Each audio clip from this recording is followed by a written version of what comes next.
Ok, super. Merci pour votre confirmation. Euh, voilà. Alors ensuite, on va en arriver à Ecobati, hein. Euh, pourquoi ça ne défile pas?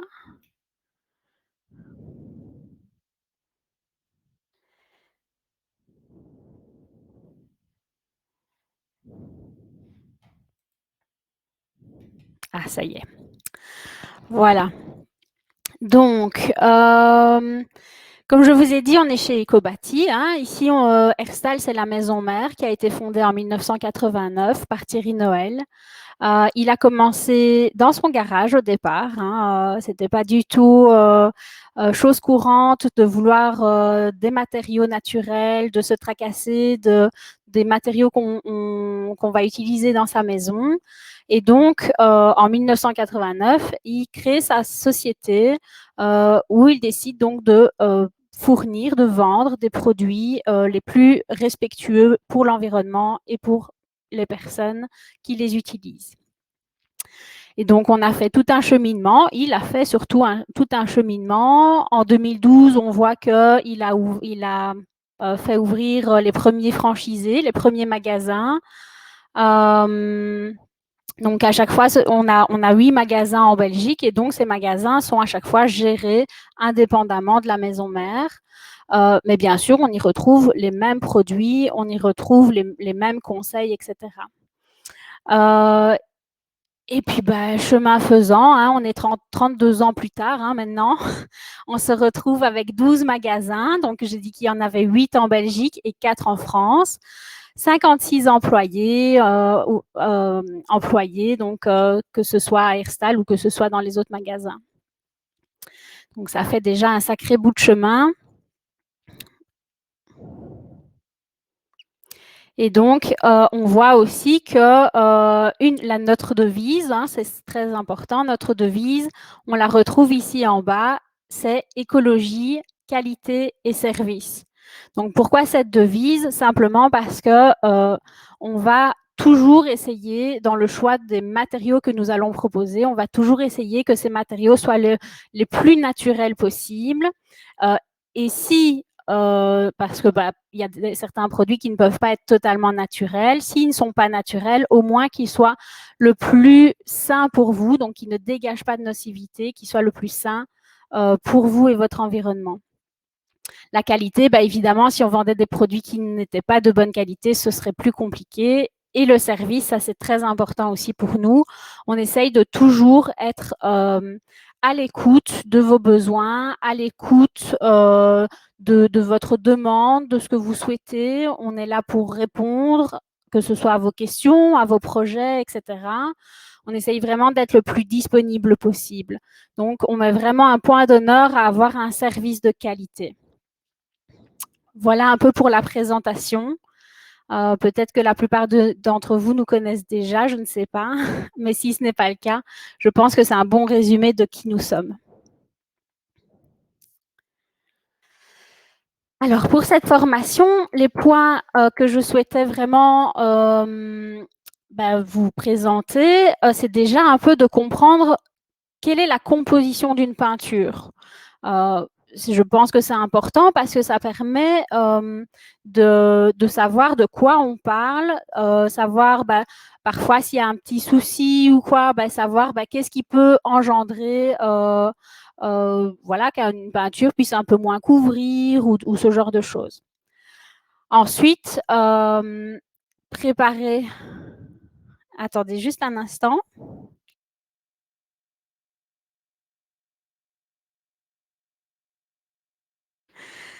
Voilà, petite interlude. Donc ensuite, évidemment, comment préparer les surfaces, hein? Qu'est-ce qui est important pour préparer les surfaces? Les choses auxquelles il faut faire attention. Il faut savoir que quand on est peintre en bâtiment, la préparation des surfaces, on peut considérer que ça prend entre 60-65% du travail d'un peintre en bâtiment. La peinture, ça va représenter vraiment une partie minime. Et donc, du coup, la préparation, c'est vraiment de ça que va dépendre le résultat de votre travail. Alors évidemment, différencier les peintures. Donc évidemment, ici, ma formation, elle va s'axer surtout sur nos peintures naturelles que nous proposons, simplement parce que nous, on va vous conseiller celles-là. Elles ont des qualités qu'on va voir évidemment dans les différenciations de peinture. Elles ont des qualités qui sont importantes et surtout qui vont favoriser un meilleur environnement pour vous. Donc, on va vous proposer plutôt celle-là. Évidemment, dans quel cadre est-ce qu'on va choisir une sous-couche? Pourquoi choisir une sous-couche? Et puis, quels outils on va utiliser pour poser les peintures? Sur base déjà de toutes ces informations-là, vous serez déjà bien outillé pour savoir faire un choix en tout cas. Donc, faire le choix de comment je prépare ma surface, quelle peinture je choisis, est-ce que je dois mettre une sous-couche? Et puis, suite à ça, alors, on verra une technique de pose pour faire le plafond et la technique de pose pour faire les murs.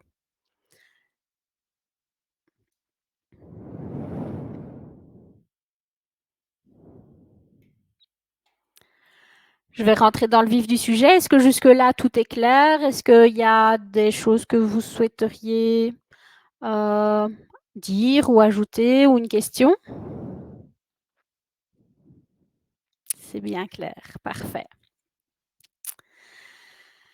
Alors, ici, donc j'ai représenté schématiquement un peu qu'est-ce qu'on retrouve dans une peinture. N'importe quelle peinture, peu importe que ce soit une peinture murale, que ce soit une peinture naturelle ou pas, globalement, ce qui compose une peinture, c'est ce qui est présenté ici. Donc, on va retrouver, comme on le voit ici à gauche, on va retrouver 10 à 20% de charge. La charge, ici, je vous ai mis un exemple qui est tout en dessous, que vous voyez là. Là, c'est notre peinture mur et plafond. Donc, c'est la peinture, en fait, chez nous qui va servir à toutes les pièces sans distinction. Et donc, la charge, c'est, dans nos peintures naturelles, le minéral. Donc ici, pour la peinture mur et plafond, ça va être de la craie, du talc et du kaolin. Donc là, c'est vraiment une charge minérale. Ensuite, on va retrouver 25 à 30% de liant. Donc le liant, c'est vraiment ici, donc on est sur simplement une résine naturelle qui va un peu donner l'élasticité au produit, qui va donner la texture, etc. Ensuite, qu'on retrouve encore en grande quantité, c'est évidemment le pigment. On va, dans les peintures blanches, ça va généralement être ici du dioxyde de titane. Donc, c'est ça qui rend la peinture blanche, en plus des minéraux qui eux-mêmes sont déjà blancs. Mais le dioxyde de titane va vraiment permettre d'avoir une peinture bien blanche. Et puis, alors, on a le solvant. Dans nos peintures, simplement, le solvant, c'est de l'eau. Il n'y a rien d'autre que de l'eau. L'eau va vraiment donner sa consistance, va permettre de pouvoir l'appliquer facilement, la fluidité vraiment du produit. C'est pourquoi aussi, quand les peintures sont un peu trop épaisses, on va pouvoir ajouter de l'eau pour la rendre plus fluide. Et puis alors, dernière petite chose qui peut aussi se trouver dans les peintures, c'est ici les additifs. On en trouve entre 0 et 5% dans la majorité des peintures. Ici, en l'occurrence, on parle de cellulose, donc du méthyle de cellulose et du benzisothiazolinone, qui est un peu difficile à dire. Alors, la cellulose, elle va donner vraiment la viscosité de la peinture. Elle va aussi permettre qu'elle ne sèche pas trop vite. Et le benzisothiazolinone est un conservateur, tout simplement. Donc, pour éviter que des moisissures se fassent. Ça peut quand même arriver si on a mal conservé la peinture, mais globalement, c'est un conservateur. Voilà. Et donc, ici, vous voyez, dans notre peinture mur et plafond, on ne retrouve vraiment que des produits qui sont naturels, qui n'auront aucune nocivité quand vous allez les appliquer. Suite à quoi, on arrive sur pourquoi choisir une peinture naturelle au final. Et donc, ce que j'ai déjà énuméré, c'est que c'est vraiment la peinture qui va être la plus saine. Donc, des femmes enceintes, des enfants peuvent travailler avec, il n'y a aucun problème avec ça. C'est aussi des peintures qui vont interagir avec l'environnement en général. Donc, par exemple, bon, la mur et plafond, elle ne va rien faire de spécial. Par contre, la peinture à l'argile, elle va absorber le trop-plein d'humidité. Donc, quand je dis interagir avec son environnement, c'est vraiment parce qu'elles ont des effets positifs par rapport à l'environnement. Je viens de dire l'argile. La peinture à la chaux, par exemple, elle régule le taux d'humidité du support. Donc, si vous avez un mur qui est un petit peu humide, eh bien, la peinture à la chaux pourrait très bien convenir pour cet usage-là.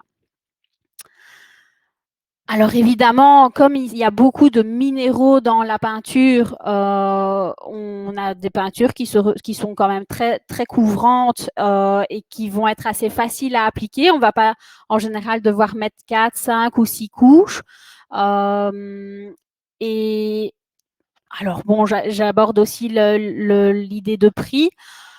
On est sur une gamme de prix qui est tout à fait similaire à la plupart des peintures de qualité. Donc, on peut dire que la peinture naturelle n'est pas plus chère qu'une autre peinture.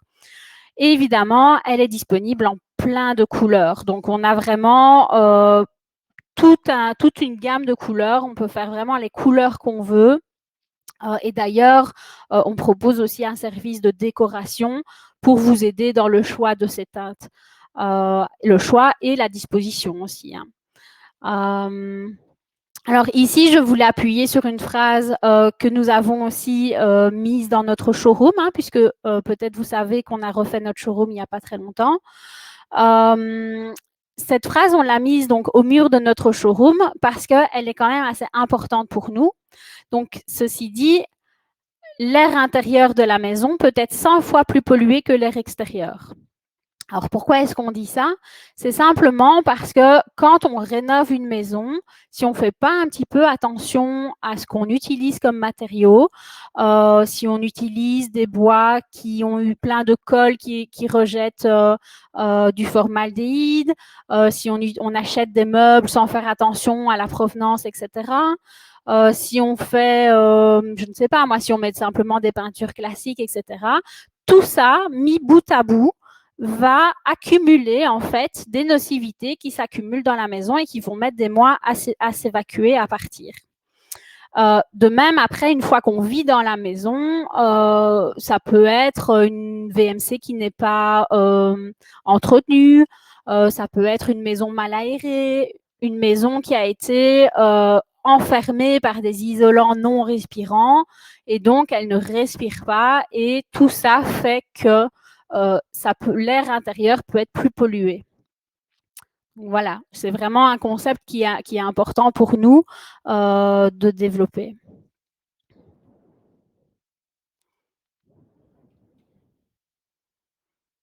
Ça va? Est-ce que c'est clair par rapport à ça?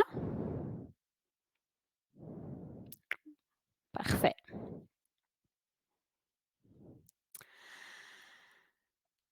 Alors, on en arrive à comment préparer la surface avant de peindre.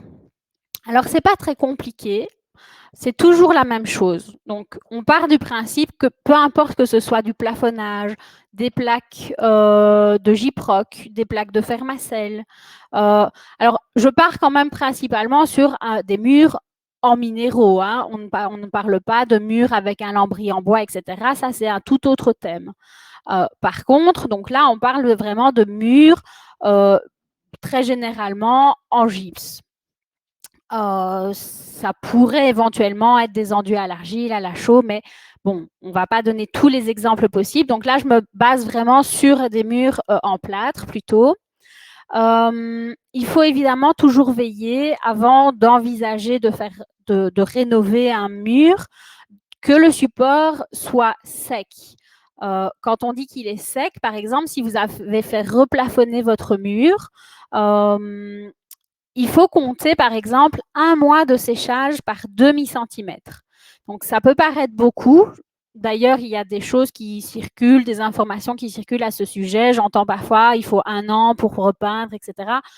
c'est vrai, c'est pas vrai. En fait, ça dépend vraiment de l'épaisseur d'enduit qui a été mise. Et de ça va découler un certain laps de temps avant de pouvoir peindre sur un nouveau plafonnage. Évidemment, les murs doivent être propres. Donc, si vous n'avez pas peint depuis 10 ans et que vous voulez rafraîchir, etc., il va falloir d'abord nettoyer les murs.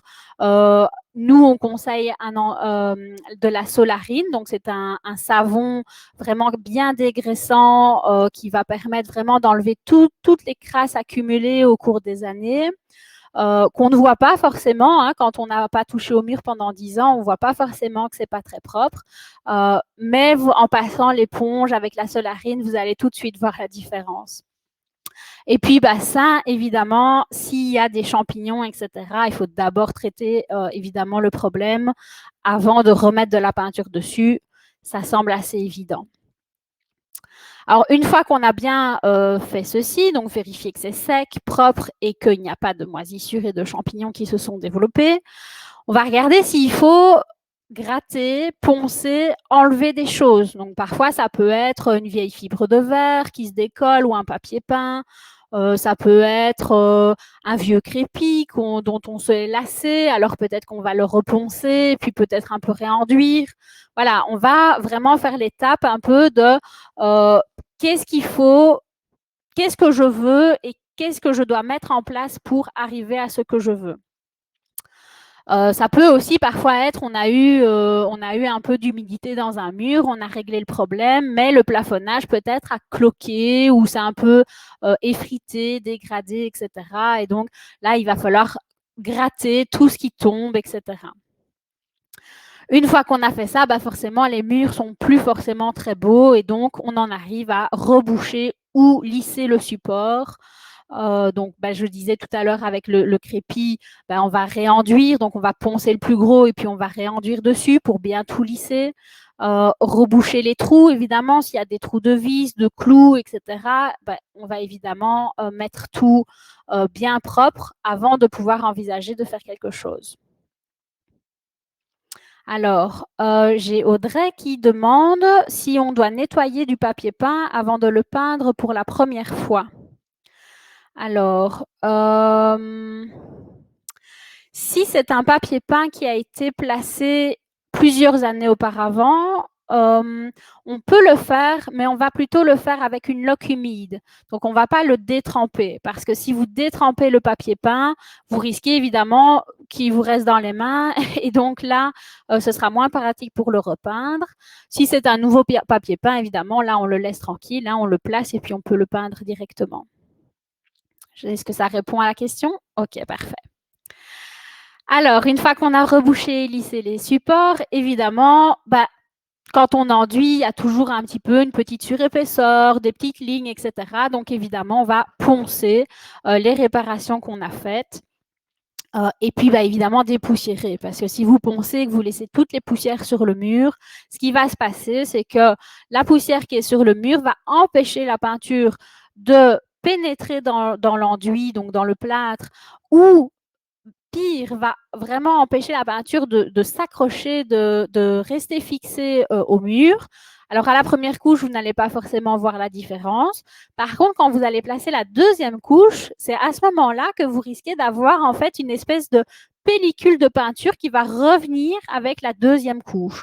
Et donc, c'est toujours un peu embêtant de voir que la première couche se décolle complètement.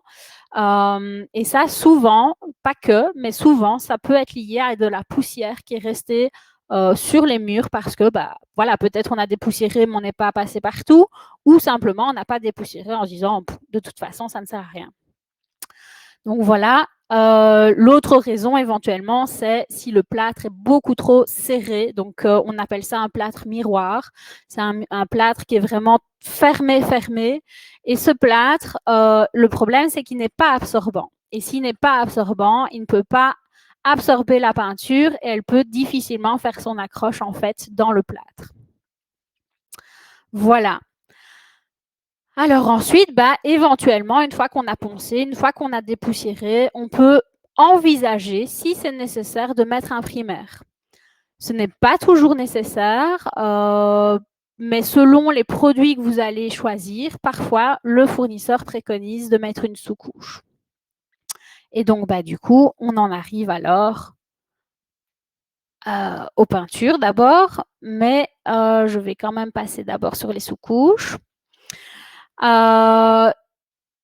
Donc ici, quand est-ce qu'on va prévoir une sous-couche? Je n'ai pas vraiment énuméré des situations précises, mais plutôt des idées globales. Donc, les sous-couches, ici, sur la photo, je vous ai un peu montré les différentes sous-couches que l'on peut retrouver chez Ecobati et que l'on va en fait définir en fonction des peintures que vous allez choisir. Et donc, je disais que selon le fournisseur, certains fournisseurs préconisent d'office des sous-couches.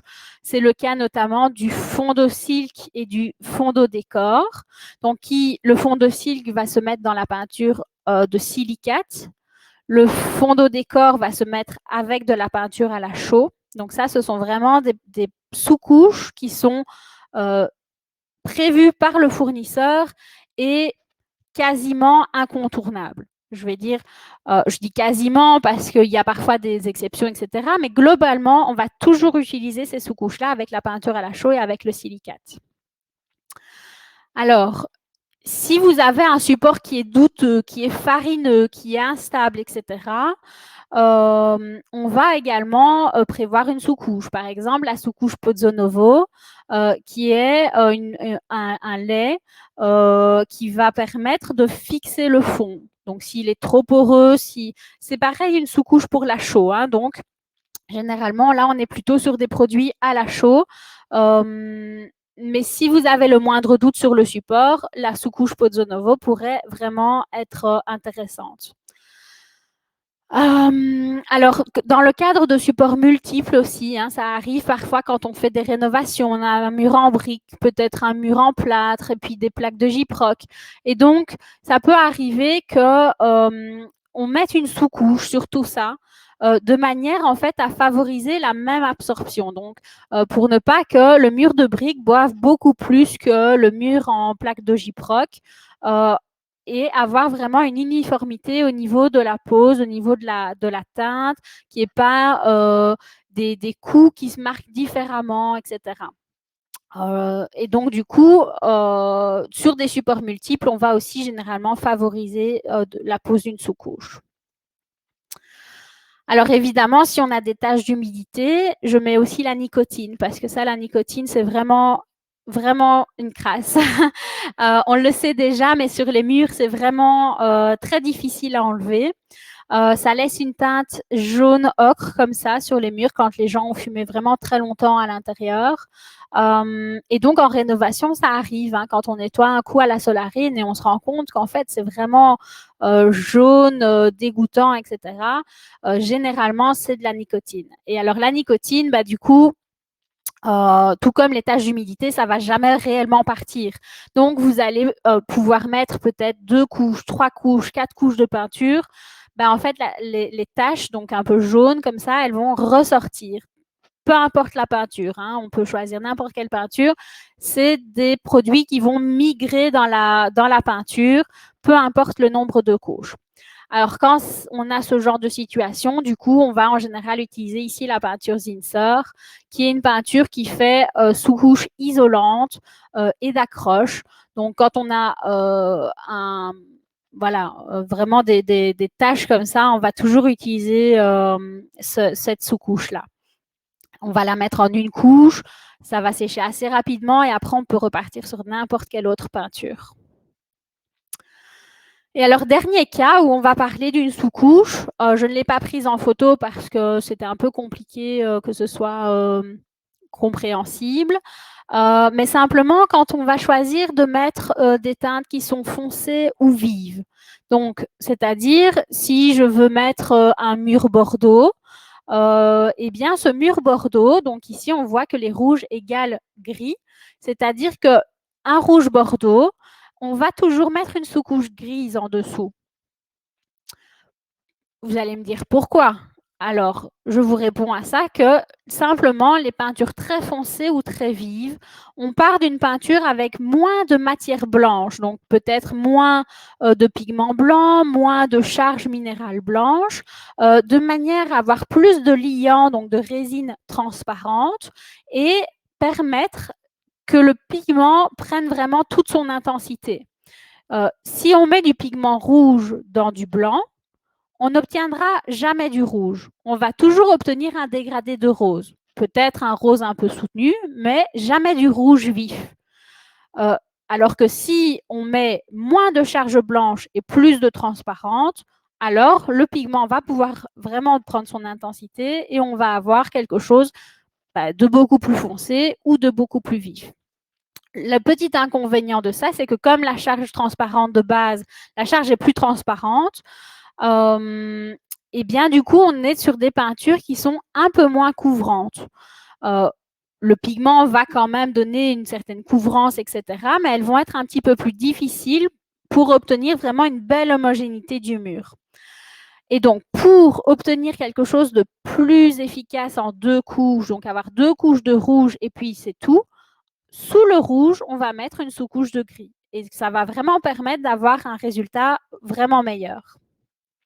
Pareil pour les jaunes, les oranges, voilà. Et là, alors, on va plutôt mettre une couleur un peu jaune paille comme ça, donc un jaune clair. Est-ce que ça vous semble clair, ce que j'explique ici?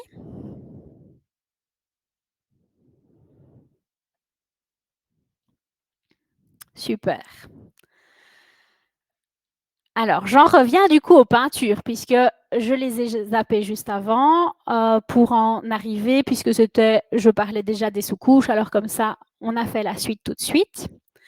Donc, là, je viens d'aborder les primaires, ce à quoi on va alors maintenant parler des peintures. Ici, donc, j'ai fait un petit tableau qui reprend un peu toutes les peintures qu'on peut mettre à l'intérieur. Le second tableau, on parlera plus des peintures extérieures.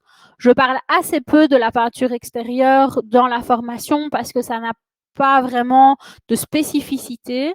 Mais si vous avez des questions ou quoi que ce soit, n'hésitez pas. Donc, en peinture intérieure, ce que j'ai trouvé intéressant, c'est déjà de vous présenter un peu les différentes peintures qu'on peut retrouver chez nous. Donc, on a la peinture mur et plafond, c'est celle que j'avais pris en exemple pour la composition des peintures. Ensuite, on a la peinture veloutée ici. Donc, la peinture veloutée, en fait, c'est la même composition que la peinture de mur et plafond, donc la dispersion qu'on appelle aussi, c'est son petit nom. C'est la même composition, sauf qu'on y retrouve en plus 2% d'acrylique naturel. Et donc, cet acrylique, il va offrir à la peinture veloutée déjà un léger satiné. Donc, la peinture mur et plafond, on voit ici qu'elle est mate. La peinture veloutée, elle est satinée. C'est très léger. Il faut vraiment se mettre en lumière rasante. Donc, la lumière rasante, c'est vraiment quand on a la lumière qui est ici. Et alors, on va regarder comme ça avec la lumière qui vient sur le mur. Et à ce moment-là, on va voir que ça reflète un peu la lumière. Sinon, quand on est face au mur, on ne voit pas vraiment que ça brille. Et donc, cette peinture, son grand intérêt, c'est qu'elle est lavable. Donc, c'est souvent une peinture qu'on va conseiller pour les salles de bain, à la limite, pour les cuisines surtout. Parfois, quand il y a des grands animaux ou qu'il y a des enfants ou des endroits où on voudrait bien pouvoir laver plus facilement, par exemple, ça arrive encore bien dans les halls d'entrée, les bas de cage d'escalier, etc. On nous demande que ça puisse être lavable et à ce moment-là, on va proposer la peinture veloutée. On voit qu'elle est un petit peu plus chère. Donc ici, c'est un prix au mètre carré. Elle est un petit peu plus chère que toutes les autres. C'est pour ça aussi que généralement, en sous-couche, on ne va pas mettre 2 couches de peinture veloutée. On va mettre une couche de peinture mur et plafond diluée. Et puis seulement, en deuxième couche, on va mettre une couche veloutée dessus. Ensuite, on retrouve notre peinture à l'argile. Alors, la peinture à l'argile, c'est une peinture donc, qui est principalement composée d'argile, comme le dit son nom. Et on voit qu'ici, on la conseille beaucoup dans les chambres et les séjours. Donc, on est également sur une peinture mate. Et on la conseille dans les chambres et les séjours simplement parce que comme je le disais déjà tout à l'heure, elle régule le taux d'humidité de la pièce. Donc, c'est une propriété de manière générale de l'argile. Hein. Donc, on a des enduits à l'argile, etc. Tout ça, l'argile, de manière générale, absorbe le trop-plein d'humidité d'une pièce et quand on quitte la pièce, si on aère la pièce, etc., eh bien, ça restituera l'humidité qui a été absorbée. Pareil, si l'air est trop sec, bah, il va restituer.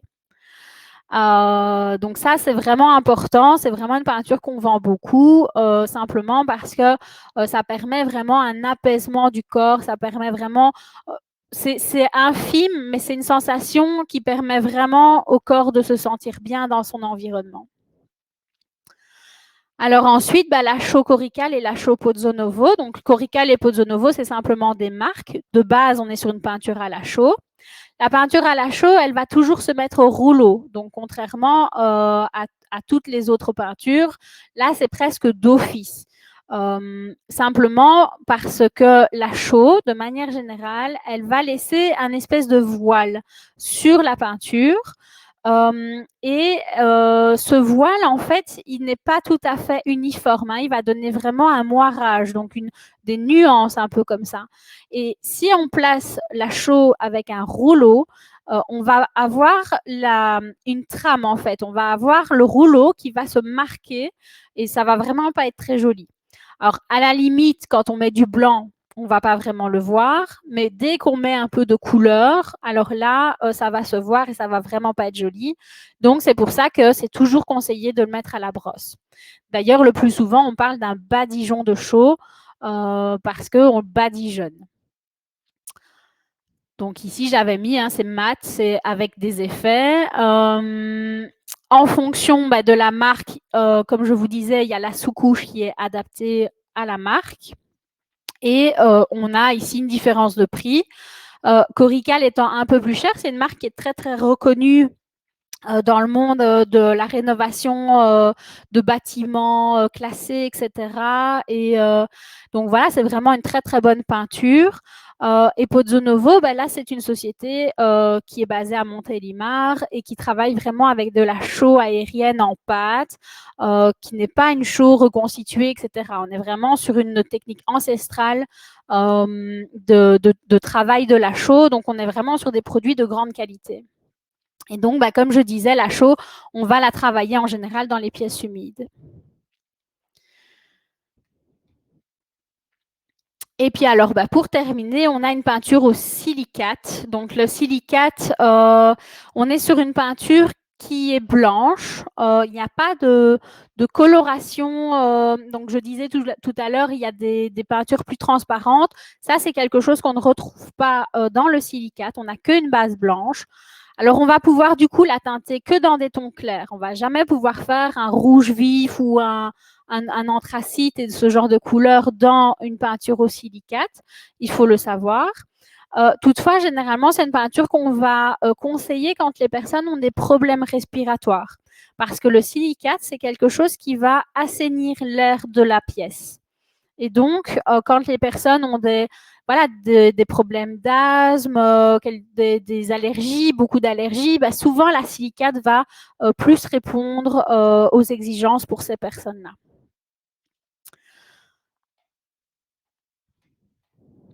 Voilà un peu pour les différentes peintures murales qu'on propose donc à l'intérieur de la maison. Est-ce qu'il y a des choses que je n'ai pas dit? Donc, je parlais ici un petit peu des sous-couches. Donc, ce qu'on peut voir, c'est ici le 552, c'est très raccourci. 552, en fait, c'est la sous-couche que l'on voit ici. Donc, 552, c'est la sous-couche pour mur et plafond. Donc ça, c'est vraiment un produit qui est complètement transparent. C'est un lait d'imprégnation que l'on va mettre en sous-couche, en dessous d'une peinture mur et plafond, par exemple, ou de la peinture veloutée éventuellement. Voilà. Top. Donc la 552, c'est ça. L'autre possibilité, personnellement, j'affectionne plus cette possibilité-là, mais ça, c'est vraiment à chacun de voir ce qu'il préfère. C'est de diluer simplement la peinture mur et plafond avec 10, 15 ou même 20% d'eau selon la porosité du support. S'il fait très chaud aussi, par exemple, on va la diluer un petit peu plus, etc. Mais ça permet pour moi de déjà mettre une première couche de blanc. On peut diluer à 20% sans diminuer le pouvoir de couvrance. Par contre, le fait de diluer la peinture va la fluidifier et vraiment permettre l'imprégnation dans le support. Et donc, du coup, c'est ça qui est intéressant. La 552 va aussi pouvoir pénétrer, empêcher la porosité après. Mais c'est mon avis, mais simplement, comme c'est transparent, j'ai toujours un petit peu peur qu'on n'en mette pas bien partout, ce qui du coup ne ferait moins bien son travail si on n'en met pas partout. Alors que la peinture, si on n'est pas passé quelque part, ça se voit tout de suite, quoi. Est-ce que vous avez des questions par rapport à ce tableau? Est-ce qu'il y a quelque chose dont je n'ai pas parlé et qui vous interpelle peut-être?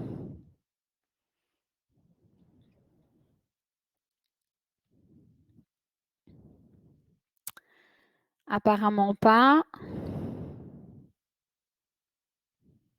Ok. Alors, on va passer alors aux peintures extérieures. Ah oui, petite chose quand même. Ici, je précise que pour les prix, les calculs, je me suis pas amusée à voir en fonction de chaque couleur, etc. Ici, j'ai fait le calcul simplement en prenant le plus gros conditionnement de chaque peinture en blanc. Donc, je n'ai pas regardé les prix en couleur, etc. Il faut savoir que les couleurs sont toujours un petit peu plus coûteuses que du blanc pur. Mais ici, c'est simplement pour vous donner un ordre d'idée des peintures les unes par rapport aux autres. Voilà, j'ai un peu fait la même chose normalement pour la peinture extérieure. Alors, peinture extérieure, on en a un petit peu moins. Donc, on retrouve, qu'on vient de voir dans les peintures intérieures, en fait, on retrouve ici la chaux coricale et on retrouve la chaux Pozzo Novo. Donc c'est toujours la même chose que pour l'intérieur. Il n'y a rien qui change. Ici, la seule chose qui change peut-être, c'est le lime primer qui est prévu vraiment pour les façades, quand il y a eu déjà des vieilles peintures, etc., qui souvent sont, si c'est des vieilles peintures, c'est souvent des produits assez chimiques et tout ça. Donc là, eux, ils ont développé un lime primer qui est vraiment prévu pour pouvoir accrocher sur ce genre de peinture. Sinon, donc, comme je disais, rien ne change, hormis que ici, je vous ai quand même mis la différence entre la peinture blanche et la peinture colorée.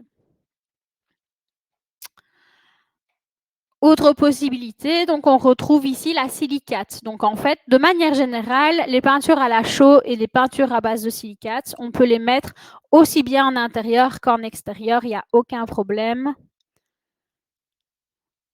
Ok, on me demande de réexpliquer les avantages de la peinture silicate. Donc, ce sera surtout en intérieur. En extérieur, ce sera d'autres avantages, mais je vais juste revenir alors en intérieur. Voilà, donc ce que je disais, c'est que la peinture de silicate, comme c'est écrit ici, ça assainit l'air de la pièce. Donc, c'est vraiment le principal avantage.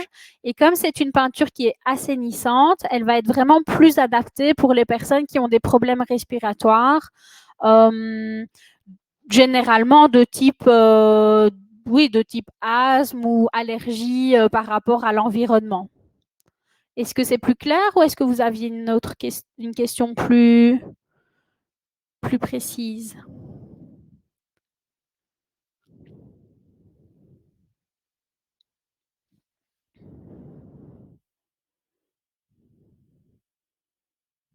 La réaction chimique. Alors ça, c'est une très bonne question. J'étais pas très très bonne en sciences, donc là, ça va être un peu compliqué pour moi de vous répondre comme ça. Par contre, ce que je peux éventuellement faire, c'est que vous allez voir qu'à la fin de la dia, enfin de la présentation, il y a mon adresse mail. Et sur base de ça, ce que je vous propose de peut-être faire, c'est de me contacter sur mon adresse mail pour que je vous envoie la fiche technique du produit. Je pense que ce sera plus simple et surtout beaucoup plus complet que ce que je pourrais éventuellement vous dire. Ok, alors je reviens donc aux peintures extérieures. Donc ici, on a donc du coup deux possibilités de peinture à la chaux et deux possibilités de peinture au silicate. Encore une fois, c'est ici de base une question de marque, de fournisseur. Hein, donc, on a deux fournisseurs pour chaque produit.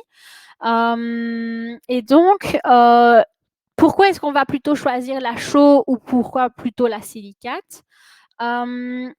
Globalement, on est toutes sur une peinture plutôt mat, hein, puisque même ici, la silicate où j'ai écrit mat satin, c'est quand même très, très mat. Simplement, ce qui est important de retenir, c'est que la silicate, elle ne va pas changer de couleur avec la pluie.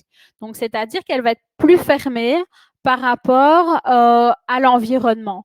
En fait, simplement parce que le fond de silk, donc on voyait ici dans les sous-couches, hein, ce produit-ci, on ne va pas le mettre en sous-couche de la peinture, mais on va le mettre dans la peinture. Et le fait de mettre le fond de silk dans la peinture elle-même, ça va un peu fermer, pas la perspirance, hein, mais ça va fermer par rapport à l'eau. Et donc, ça va rendre un peu plus hydrofuge. Alors que la peinture coricale, donc la peinture à la chaux ou la peinture Pozzo Novo, on est sur une peinture très mate et qui va pas être imperméable à l'eau en fait. Alors, ça peut être imperméable à l'eau, mais tout à fait perspirant par rapport on va dire, au passage, si vous voulez, à travers le mur, quand on veut avoir une maison bien respirante, ce ne sont pas des peintures qui vont bloquer, hein, ça, soyons bien d'accord. Simplement, on parle ici vraiment des gouttes d'eau.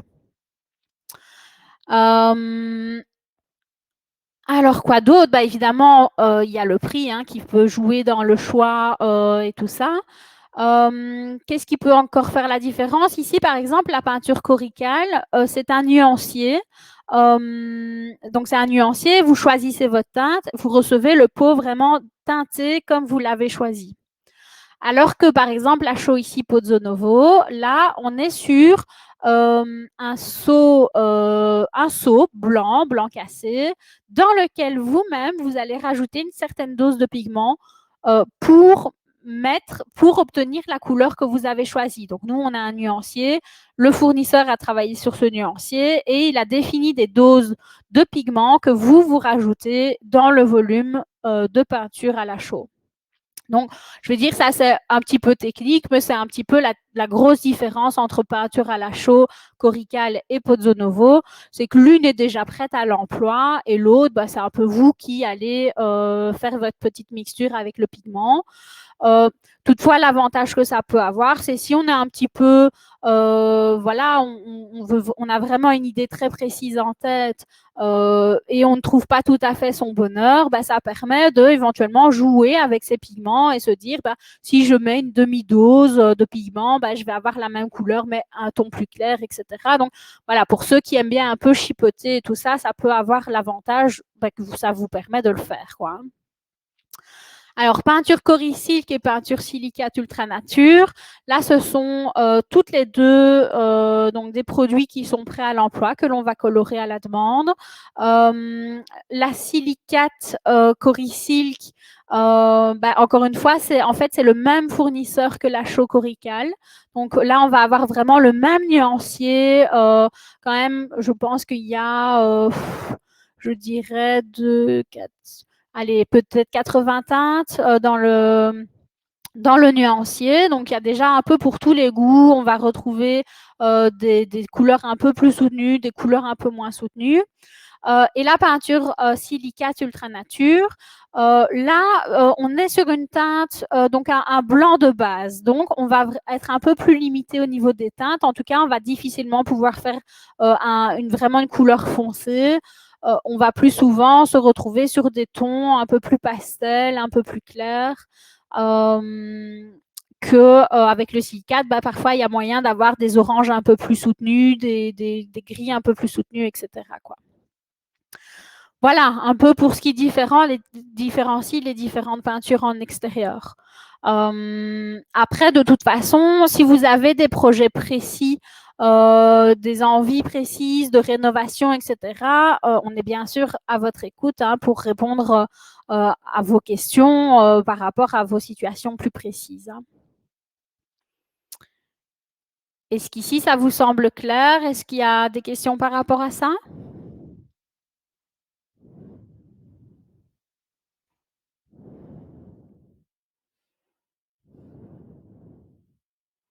Bon, ça n'a pas l'air. Alors, je continue. Donc, les sous-couches, on les a déjà abordées. On en arrive ici, donc je vais passer assez rapidement sur cette dia-ci. C'est simplement un peu vous dire tout ce qui est important de penser quand vous envisagez de repeindre chez vous. En fait, il y a forcément les produits de base, hein, le pinceau, le seau, le rouleau. Mais peut-être qu'on pense moins souvent à des tapes pour cacher les plinthes ou les châssis. L'orange ici, c'est pour séparer deux couleurs. La brosse, ça c'est la fameuse brosse pour les badigeons de chaux. La grille, elle peut servir à peindre directement au départ du pot de peinture. Hein. Donc, si vous travaillez avec un 10 litres parce que vous avez 90 mètres carrés de plafond à faire, vous pouvez, au lieu de le transvaser à chaque fois dans le seau, vous pouvez travailler directement dans le seau de 10 litres. Hein. Ça, c'est toujours intéressant.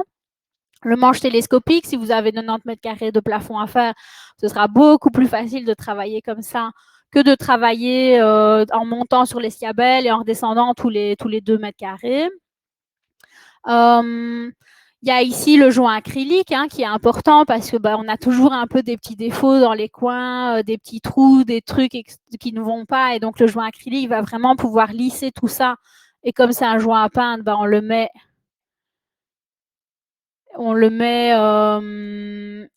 sur donc dans tous les coins et tout ça. Donc ici, le Baticryl, c'est vraiment un peu le petit truc magique pour rendre les joints plus parfaits qu'ils ne sont en général après un enduisage ou un plafonnage. Qu'est-ce qu'on a d'autre? Ici, ça, c'est un peu les outils qui vont vous servir pour nettoyer. Hein. Donc, je disais avec la solarine, feutre vert qui est un petit peu abrasif ou bien simplement une éponge cellulosique. Le Speedy Mask ici, c'est simplement une membrane plastique qui peut éventuellement vous servir à recouvrir des meubles. Hein, quand on est en rénovation et tout ça, c'est quand même bien de ne pas faire des taches de peinture sur les meubles et tout ça. Le gros intérêt ici, on ne le voit pas bien sur ma photo, mais là en dessous, en fait, il y a un tape, un ruban en fait adhésif qui permet donc d'accrocher la membrane et de la déplier pour qu'elle puisse bien venir couvrir les meubles et tout ça. Donc ça, c'est vraiment intéressant. Et puis alors le petit dernier, je pense que je n'ai pas encore cité, c'est ici le petit couteau multifonction qui sert par exemple à ouvrir les boîtes en métal. Le petit arrondi ici qu'on aperçoit, il sert à dégorger les rouleaux, donc pour ne pas gaspiller de la peinture. Hein, on va racler les rouleaux pour enlever le surplus de peinture et ça va être beaucoup plus facile pour nettoyer après le rouleau. Donc voilà, ça c'est vraiment un peu la panoplie du parfait petit peintre, on va dire. Vraiment ce qui va vous permettre de faire le meilleur travail possible, quoi.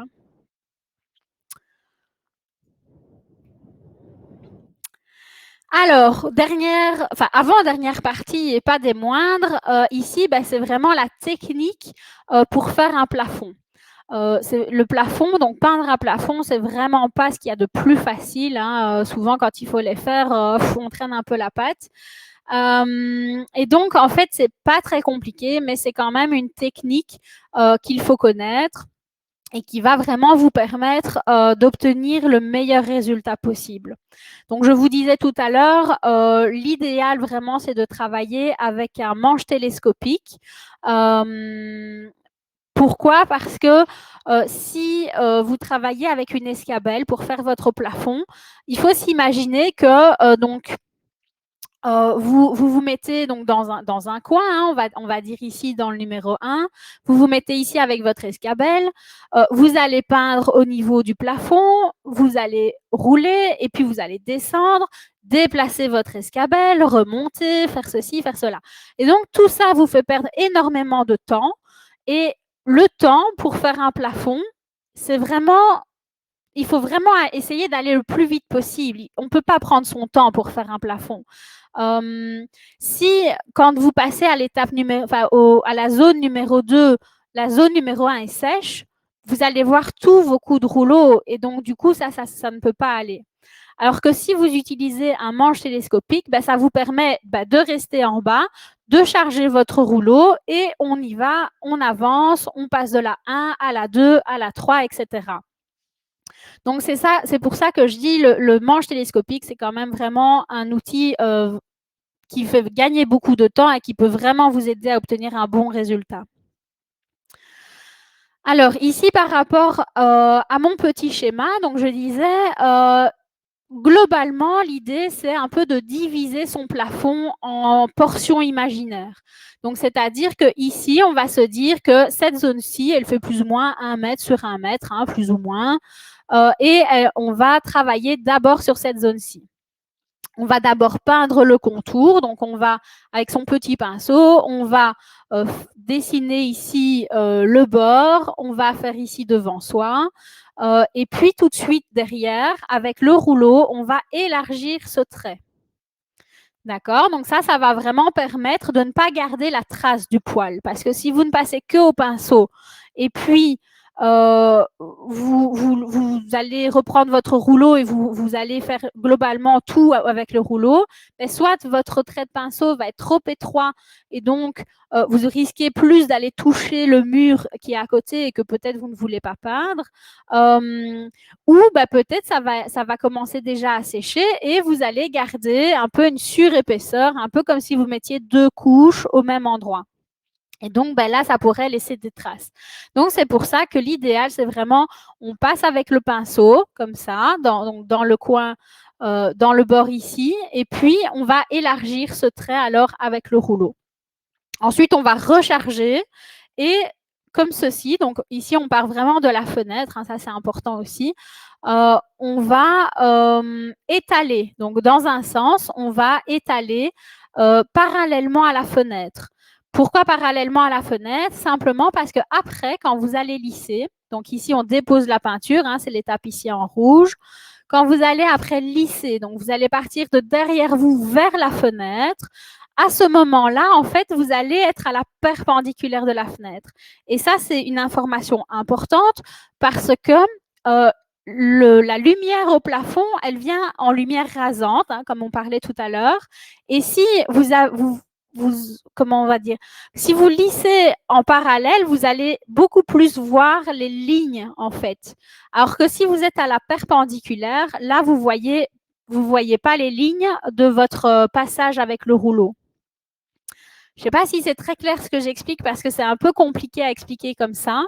Quand je l'explique dans le showroom, souvent je montre beaucoup, donc dites-moi si ce n'est pas clair. Ok, en tout cas, il y en a qui ont bien compris, donc c'est bien. Donc, du coup, ici, on est toujours dans notre première petite zone. Donc, on étale d'abord comme ça, parallèlement à la fenêtre, et puis on lisse vers la fenêtre, d'accord? Ensuite, quand on a fini ici, on ne s'éternise pas, hein, on passe une fois partout, et puis après, on passe au deuxième endroit. Alors, évidemment, quand on est le long des fenêtres comme ça, on n'a pas le choix d'avoir quand même une escabelle près de soi pour pouvoir aller faire le trait au pinceau ou, technique plus professionnelle, en général, on a 2 manches télescopiques et on enroule avec de l'adhésif autour du deuxième manche télescopique. Ça fonctionne aussi parce que de toute façon, on commence toujours par faire les plafonds avant les murs. Donc, c'est vraiment une technique qui fonctionne bien. Mais si vous êtes un peu stressé, que vous avez peur d'en foutre partout, etc., vous pouvez toujours prendre l'escabelle pour faire ça. Ou bien l'autre option, c'est d'avoir une deuxième personne avec vous. Hein, ça fonctionne aussi, évidemment. Donc voilà, ensuite, c'est pas très compliqué. On répète l'opération partout. Donc, on va faire la zone 1, puis 2, puis 3. Simplement, au lieu de reculer d'un pas, on va revenir au début. Donc, on va revenir côté gauche. Alors, moi, je dis côté gauche, je suis droitière, je commence toujours par la gauche. Peut-être que certaines personnes se sentiront plus à l'aise de commencer côté droit. Hein, ça, je vais dire un peu importe. Ce qui est important à retenir, c'est que quand vous arrivez au bout du mur, vous ne reculez pas. Vous revenez au début. Pourquoi? Parce que cette zone-ci, le temps que vous fassiez ceci et ceci, cette zone-ci, elle va être sèche. D'accord? Même si vous allez quand même très vite, vous avez beaucoup plus de chances que cette zone-ci soit sèche. Et donc, de ce fait, on va faire la ligne ici Et puis, on va revenir ici de manière à essayer que cette zone-ci ne soit pas sèche et que vous puissiez venir lisser votre peinture en venant rejoindre la première zone, en fait. Voilà, et puis on va faire tout comme ça hein, jusqu'à la fin de la pièce. Rien de très sorcier, simplement c'est une opération que vous répétez jusqu'à ce que vous ayez fini.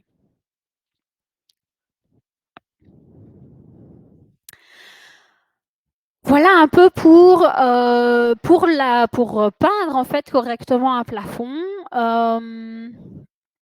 Et alors, ce que je disais aussi tout à l'heure, peut-être je vais revenir quand même dessus, c'est que si vous diluez votre peinture, vous aurez plus facile. Simplement parce que quand on peint un plafond, il faut se dire que l'air chaud monte et il s'accumule au plafond. Donc, il fait souvent plus chaud à un plafond que quand on va peindre les murs autour de soi, etc. Et donc, si vous diluez votre peinture, ça va permettre qu'elle sèche moins vite, hein, vu qu'il y fait plus chaud, elle va sécher moins vite si on la dilue. Donc ça, c'est aussi une petite astuce hein, qui peut être intéressante pour obtenir un bon résultat. Ça va? Je passe assez rapidement à la suivante parce que je vois qu'il est 16h59. C'est peut-être une bête question. Donc, mais pour déposer la peinture, vous allez de droite à gauche, mais pour la lisser, cela ne se fait que dans un sens. Absolument. Donc, en fait, c'est parce que donc il y a une technique, dans le jargon, on appelle ça finir en mourant.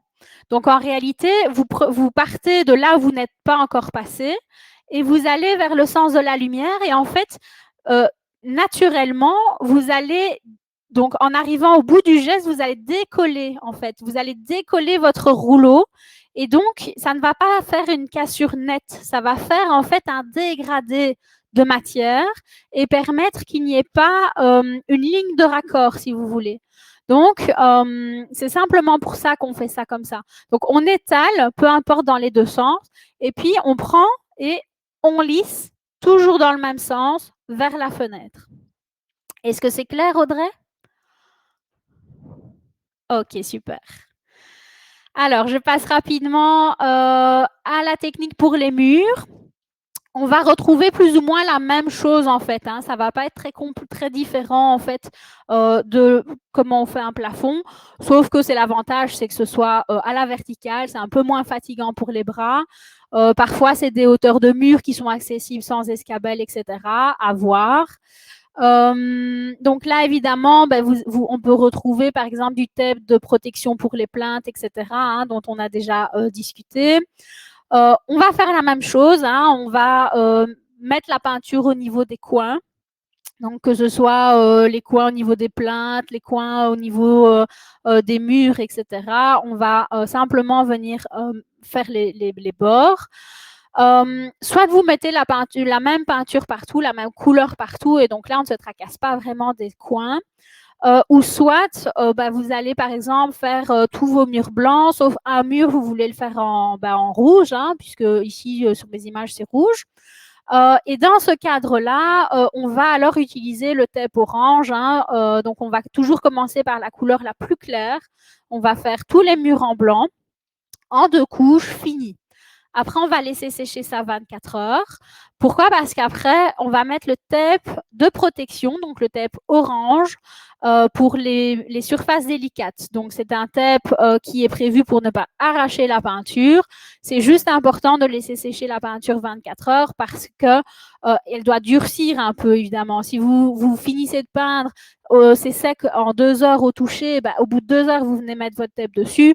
Vous avez de grandes chances pour que la peinture saute. Hein. Donc, vous la laissez sécher tranquille pendant 24 heures. Au bout de 24 heures, alors, vous pouvez venir placer votre tape autour de votre mur que vous allez faire en couleur. Et petite astuce, donc, je vous parlais du Baticryl tout à l'heure, donc le joint acrylique. Vous mettez votre tape bien proprement sur le contour, donc sur le mur blanc, et vous venez combler le coin, en fait, avec le joint acrylique. ça va permettre en fait que la peinture, donc de couleur, ne vienne pas se glisser sous le tape. Ça, c'est quand même assez important.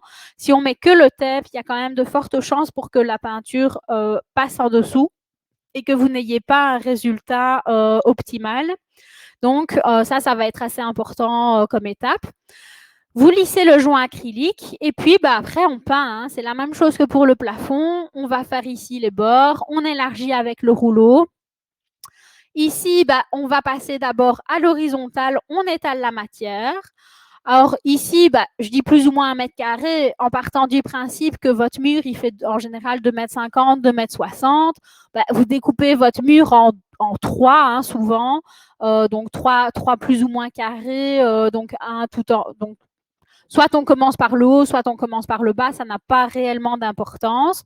Ce qui est important, c'est simplement d'étaler la matière et à nouveau de lisser. Alors, personnellement, quand je travaille, je ne lisse pas à chaque carré. D'accord? Donc, si je commence ici, donc dans le schéma, on commence en haut à droite.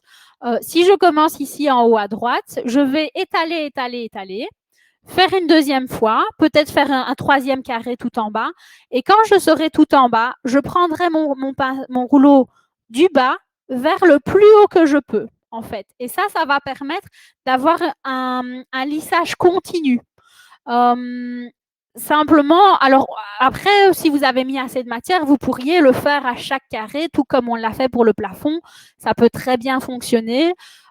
Mais personnellement, voilà, ça va plus vite d'étaler sur toute la hauteur du mur et puis seulement de lisser de bas en haut.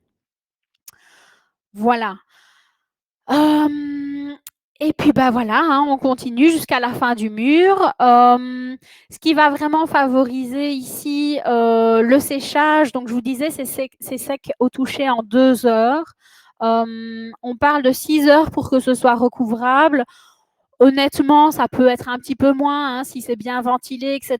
Ça pourrait même être 4-5 heures, c'est suffisant. La peinture est suffisamment sèche pour être recouverte.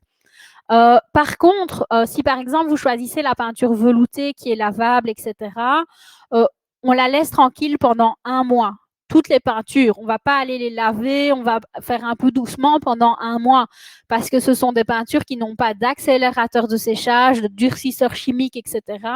Et donc, si vous commencez à aller la frotter, etc., au bout de seulement 2 semaines, vous risquez quand même qu'elle s'abîme. Alors que si vous la laissez bien tranquille pendant 1 mois, il n'y a aucun souci. Elles sont, par exemple, la peinture veloutée, elle est vraiment bien lavable. J'ai un ami, il l'a mise en crédence, il la lave, etc. Elle ne bouge pas, quoi. Hein. Donc, vraiment, si vous la laissez bien tranquillement sécher à cœur, vous n'aurez aucun souci. Comme c'est pas très différent du plafond, j'imagine que c'est assez clair également. Alors, quelques toutes petites informations et je terminerai là-dessus. Donc, évidemment, choisir des bons produits et utiliser les bons outils qui vont avec, ça va vous permettre évidemment d'avoir un travail qui est facile et d'avoir un bon résultat. Hein. Je pense que ça coule assez bien de source. On évite évidemment de travailler la plupart des produits, hein, que ce soit intérieur, extérieur, etc. Vraiment, les températures idéales pour les travailler, on est entre 15 et 25 degrés. Ça ne veut pas dire qu'on ne peut pas le faire hors de ces températures-là, mais c'est vraiment les températures idéales pour ne pas devoir accélérer le mouvement pour ne pas que ça sèche trop vite. Hein. Par exemple, si on travaille à 30 degrés, la peinture va prendre très très vite et on a de grands risques d'avoir des soucis de pose. Alors que si on respecte un peu ces températures-là, on peut travailler tranquillement, etc., sans risquer d'avoir trop de soucis. La bonne ventilation, alors par contre, on ne ventile pas pendant qu'on travaille, simplement parce qu'à nouveau, ça accélère le séchage. Donc, ça peut vous compliquer la vie. Par contre, quand vous avez terminé, vous pouvez ventiler la pièce. Le fait de ventiler la pièce va vraiment favoriser en fait le bon séchage global en fait des produits. Et puis, donc, j'en ai aussi également parlé, mais diluer un peu la peinture peut parfois vraiment aider aussi Ça peut donc ralentir le séchage de la peinture ou simplement, si le support est trop absorbant, bah, ça peut vous permettre d'avoir une belle finition malgré que le support absorbe encore la peinture. Donc voilà, un peu pour tous les petits conseils que je peux vous donner, les informations globales un peu par rapport à nos produits, les techniques de pose. Est-ce qu'il y a des questions générales par rapport à tout ce qui a été présenté, etc.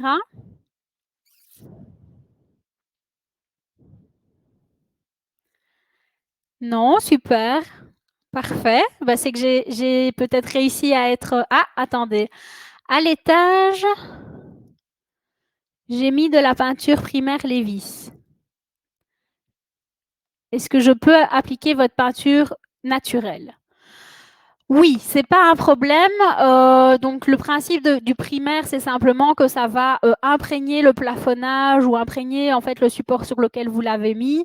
Ça n'empêche pas notre peinture d'adhérer dessus, hein, il n'y a aucun souci par rapport à ça. Voilà, vous avez certainement un peu des odeurs liées au primaire, etc. Mais au moins la peinture naturelle ne va pas accentuer ça, quoi. Mais ça tiendra sans souci, il n'y a pas de problème. Alors juste dernière petite info, hein, je vous avais dit, donc on a pas mal de magasins, on a 8 magasins en Belgique et 4 en France. Donc évidemment, vous retrouvez toutes ces adresses et tout ça sur notre site internet.